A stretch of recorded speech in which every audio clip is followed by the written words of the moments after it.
Hea koduomanik, millal sa viimati pilgu oma katusele viskasid? Ehk vajab see hoolitsevat kätt, ehk vajab see pesu. Hetkel mütlevad siin sulnuna tüübid. Ja me uurisime, miks peaks üldse oma katust pesema või näiteks ka oma fassaadi eest hoolitsema.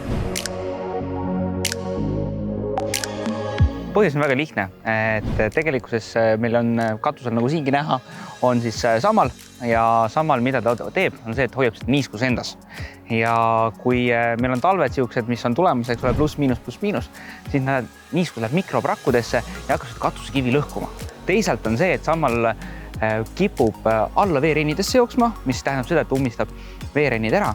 Ja kui veerein on ummistunud, siis vesi ei saa mööda veereini alla liikuda ja ummistab selle ära ja siis hakkab vesi fassaadi peale jooksma. Ja seejärel on mured, et hakkab vundamendi vahel jooksma, fassaadi rikkuma, ehk siis sealt teised probleemid. Ühesõnaga ikka katust hakkab see mure lõpuks pihta, et katus puhas on, siis on ka kõik need fassaadid ka korras.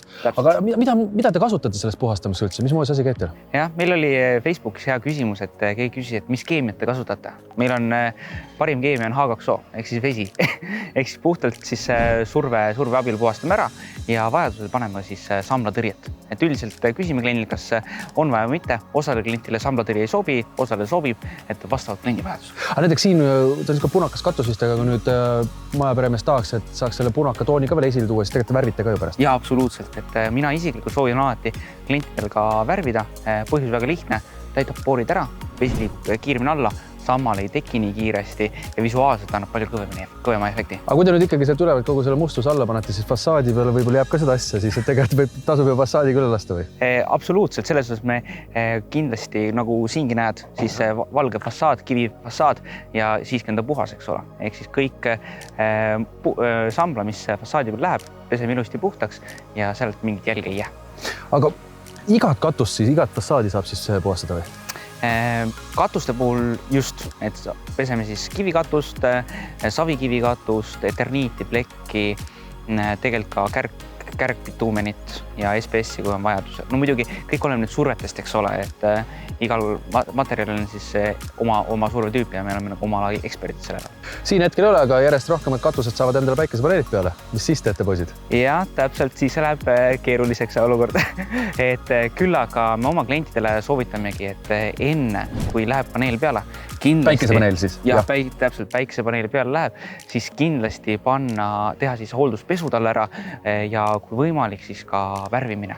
Sest et pärast hakata seda paneele ära võtma, peale panema, see on meeletu kulu just kliendile, eks ole. Ja meil ei ole võimalik tagada kvaliteeti, kui on paneelid peal, et me saame midagi pesta, aga see ei ole kindlasti see. Kui te siin nüüd selle katuse kõik ära pesete, siis kauaks ta jääb niimoodi ilus ja millal võib-olla peaks uuesti seda pesu tegema? Oma klientidele soovitame alati teha circa 5-6 aasta tagant sellist hoolduspesu. Kõik on keskkonnast. Kui on puid ümber, siis peaks tihedamini tegema ja iga 10 aasta tagant tegema siis hooldusvärvimise. Põhjus väga lihtne, UV on meil väga tugev, sööb seal kaitsva värvikihi ära ja samal on kergem tekkima.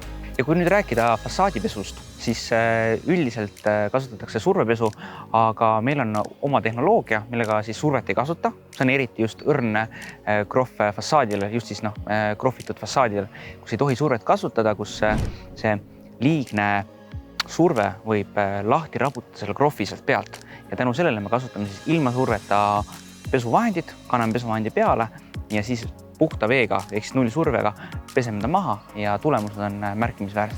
Hetkel tegutsete siin Tartu linnas, aga tegelikult te käite üle Eesti, on? Absoluutselt, jaa. Et nagu ma naljetan oma klientidele, siis Tallinn-Tartu 2,5 tundi hirmuvad kohal, eks ole.